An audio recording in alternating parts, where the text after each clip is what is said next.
दोस्तों नमस्कार।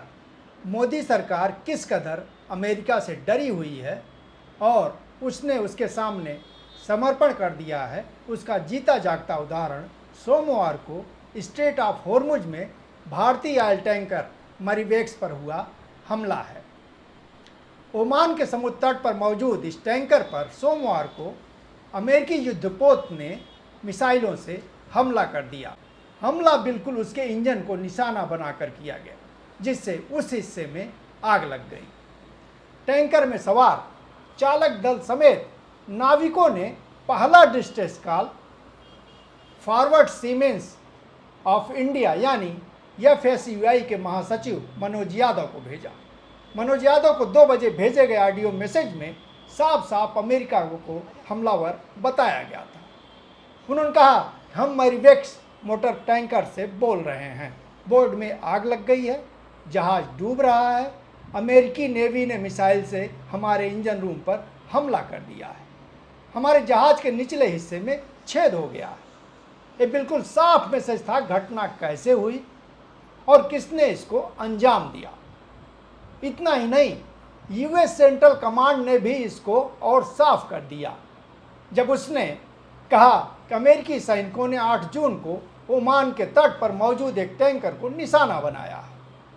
जहाज ईरान की तरफ आगे बढ़ने की कोशिश कर रहा था, जो अमेरिका द्वारा की गई नाकेबंदी का खुला उल्लंघन है। सेंट्रल कमांड ने इसको और साफ करते हुए लिखा कि टैंकर पर मिसाइल USS अब्राहम लिंकन युद्धपोत से दागा गया और उसके जरिए इंजन के हिस्से वाली मशीनरी को पूरा जाम कर दिया गया। उसने यहाँ तक कहा कि जहाज का क्रू अमेरिकी निर्देशों का उल्लंघन कर रहा था। इस तरह से मरीवेक्स को ईरान की तरफ आगे बढ़ने से रोक दिया गया। बात यहीं तक सीमित होती तो भी कोई बात थी। हमारे नाविकों ने अपने डिस्ट्रेस कॉल में यहाँ तक बताया कि उनके नज़दीक एक अमेरिकी लड़ाकू जहाज था, लेकिन उसने उनकी कोई सहायता नहीं की। जिस अमेरिका का मोदी जी तलवे चाटते फिरते हैं, वह समुद्र में हमारे नाविकों और जहाज़ों के साथ क्या व्यवहार करता है, उसकी यह जीती जागती मिसाल है। मनोज यादव को भेजे गए वीडियो में एक नाविक को उस जहाज़ की तरफ हाथ बढ़ाकर इशारा करते हुए भी देखा जा सकता है, जिसने नज़दीक रहते हुए भी कोई सहायता नहीं की। सबसे पहले आए ऑडियो मैसेज में यह भी कहा गया था कि जहाज़ के एक हिस्से में मौजूद लाइफ बोट भी हमले की चपेट में आ गई थी और आग के चलते दूसरी तरफ की लाइफ बोट तक भी नहीं पहुंचा जा सकता था। इंडियन कोस्ट गार्ड के मुताबिक MRCC मुंबई को यह सूचना सोमवार को 2:20 पर पहुंच गई थी। उसके बाद उसने Oman maritime search and rescue centre यानी OMSC से सीधे संपर्क स्थापित किया और उससे अपने नाविकों को बचाने की अपील की। उसके बाद ही ओमान के जवान उनके बचाव में जुट गए। उन्होंने हेलीकॉप्टरों के जरिए सभी 24 भारतीयों को सुरक्षित तरीके से जहाज से निकाल लिया। इस समय सारे नाविक ओमान के मसीरा द्वीप पर हैं और सभी बेहद डरे हुए हैं। इनमें से ज़्यादातर अपने मोबाइल खो दिए हैं।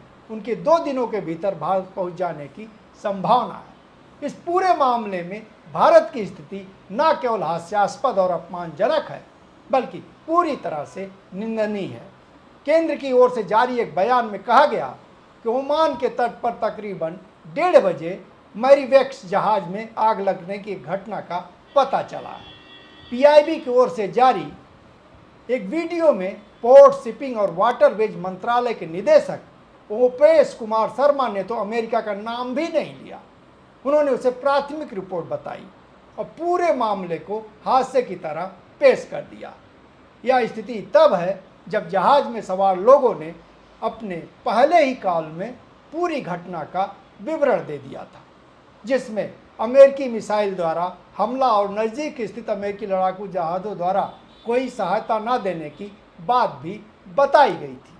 मरीवेक्स वह जहाज था जो 9 अप्रैल को युद्ध विराम होने के तत्काल बाद स्ट्रेट ऑफ होर्मुज से निकला था। उस समय वह ईरान के बंदर अब्बास से तेल लेकर मंगलौर आया था।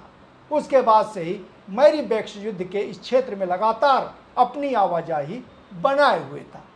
अगर आपको याद हो तो युद्ध के दौरान इस तरह की एक और घटना घटी थी, जिसमें एक भारतीय जहाज ईरानी मिसाइलों की चपेट में आ गया था।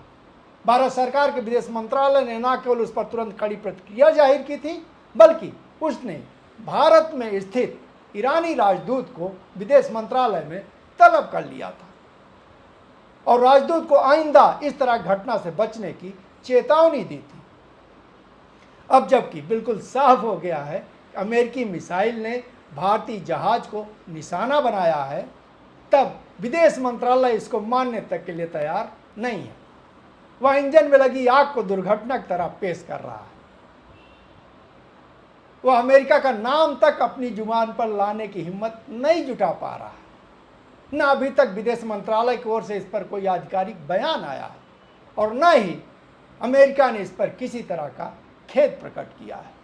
बात केवल सरकार तक सीमित होती तो भी कोई बात थी। हिंदू को छोड़ दिया जाए तो किसी भी अखबार या मीडिया प्लेटफॉर्म में अमेरिका का एक बार भी जिक्र नहीं है। यहाँ तक कि टाइम्स ऑफ इंडिया ने पूरी खबर दी है, लेकिन अमेरिकी हमले या फिर जहाज में लगी आग के कारणों के बारे में कुछ नहीं बताया है। यह सब कुछ सरकार के इशारे पर हो रहा है और चूंकि पूरा गोदी मीडिया उसके साथ गोलबंद है, इसलिए वह भला इसकी इच्छा खिलाफ कैसे जा सकता है। दिलचस्प बात यह है कि रॉयटर्स से लेके तमाम अंतर्राष्ट्रीय मीडिया प्लेटफॉर्म इस घटना को कवर किए हैं और उन्होंने साफ साफ इसे अमेरिकी हमला करार दिया है, लेकिन फिर भी भारत सरकार ने उसका संज्ञान लेना जरूरी नहीं समझा। जिस अमेरिका के 7वें बेड़े को इंदिरा गांधी ने एक चेतावनी देकर रोक दिया था, उसी अमेरिका का एक लड़ाकू जहाज न केवल भारतीय जहाज पर हमला करता है, बल्कि उसके नाविकों की जान तक पर बनाती है। लेकिन मोदी सरकार शायद अब कायरता की सारी सीमाओं को पार कर गई है। वह विरोध दर्ज कराने की बात तो दूर, अमेरिका का नाम तक लेना जरूरी नहीं समझ रही है। अब अंतर्राष्ट्रीय समुदाय के सामने देश के लिए इससे बड़ी शर्मिंदगी की बात और क्या हो सकती है। एक तरफ ईरान है, वह 1 इंच झुकने के लिए तैयार नहीं और अमेरिका को तुर्की ब तुर्की जवाब दे रहा है, और दूसरी तरफ हम खुद को विश्वगुरु कहते हैं और हमारे नाविकों पर हमला होता है, लेकिन हम अमेरिका का नाम भी लेने की हिम्मत नहीं जुटा पा रहे हैं। यही हमारे देश की सच्चाई है और यही हमारे शासकों का चेहरा।